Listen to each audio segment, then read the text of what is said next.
মোহাম্মদ রিপন, যিনি একসময় সাইকেলে করে প্রান্তিক খামারিদের কাছ থেকে দুধ সংগ্রহ করে দিনে ১০০ লিটার দুধ বিক্রি করতেন। কিন্তু তার জীবনে এসেছে এক বড় পরিবর্তন। পিকএসএফ এর অর্থায়নে এই এসডিওর আরএমটিপি প্রকল্পের সহযোগিতায় রিপন একটি দুধ পরিবহন ট্যাঙ্কার ক্রয় করেছেন। এই ট্যাঙ্কার তাকে দুধ পরিবহনে সহজ এবং সাশ্রয়ী সমাধান এনে দিয়েছে। এখন তিনি দিনে ৫০০ থেকে ৭০০ লিটার দুধ বিক্রি করছেন। এই প্রকল্পের মাধ্যমে রিপন প্রান্তিক খামারিদের সাথে একটি সেতুবন্ধন তৈরি করতে পেরেছেন। খামারিরা সহজেই তাদের বাড়ির কাছের দুধ সংগ্রহ কেন্দ্রে দুধ বিক্রি করতে পারেন। ফলে তারা সময় ও খরচ বাঁচাতে পারছেন এবং একই সাথে পাচ্ছেন ন্যায্য মূল্য। আমরা ছোট একটা গরুর খামারি, আমাদের কিছু অল্প স্বল্প দুধ হয়, আমরা বাজারে নিয়ে যাই, বিক্রি করতে খুব কষ্ট হয়। এখন এইচডি আরএমটিপি থেকে আমাদের এখানে গোয়াল আসতেছে, আমরা সুন্দরভাবে দুধ ছেঁকে এখানে সুন্দরভাবে দিতে পারতেছি। এটাদের জন্য আমাদের খুব সুবিধা হয়েছে। আগে আমাদের খুব সমস্যা হতো, মহিলাদের দুধ নিয়ে যাইতে বাজারে বিক্রি করতে।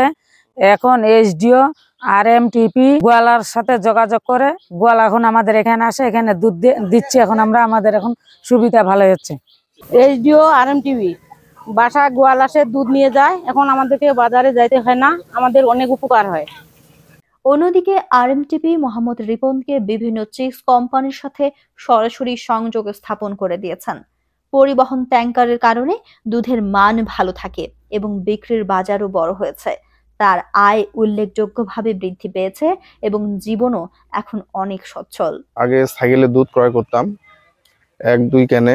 এসডিও আরএমটিভির সাথে পরামর্শ করে দুধ পরিবহন ট্যাঙ্কার নিছি। এতে করে আমার আগের চেয়ে অনেক উন্নত এবং কি দুধটা খুব ভালো থাকে। সাইকেলে নিতাম ১২০, ১০০ এরকম ভাবে নিয়ে যেতাম। এখন নিয়ে যাচ্ছি বর্তমান ৫০০ থেকে ৫৫০, ৭০০, সর্বনিম্ন কালেকশন ৬০০-র উপরে, যত দূর পারি কালেকশন করতে। এটা দুধ নিয়ে যাই আমি মিলভিটা চিজ কোম্পানি। আরএমটিপি এসডিও খামারিদের সাথে যোগাযোগ করে দিছে এবং কি যেখানে দিচ্ছে ওইখানেও যোগাযোগ করে দিছে আমাকে।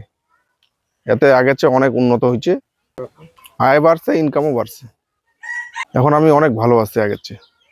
ইএসডিওর এই উদ্যোগ শুধু রিপনের জীবনে নয়, প্রান্তিক খামারিদের জীবনেও এনেছে ইতিবাচক পরিবর্তন। তাদের জন্য এটি একটি নতুন দিগন্ত খুলে দিয়েছে।